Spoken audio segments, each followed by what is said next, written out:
So he continued shouting and he was like there. So I just put him on speaker so the other nurses and the doctor can actually hear what is happening.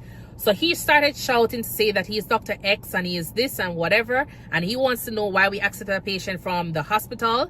And if the patient is in the emergency room. I couldn't get any word in. He started telling me about, you know, how long he's been working in the hospital in the Dallas area and all of his credentials and everything. He was like literally just shouting, being rude, disrespectful. The doctor could hear, the other nurses could hear. I was just there sitting down trying to keep my calm.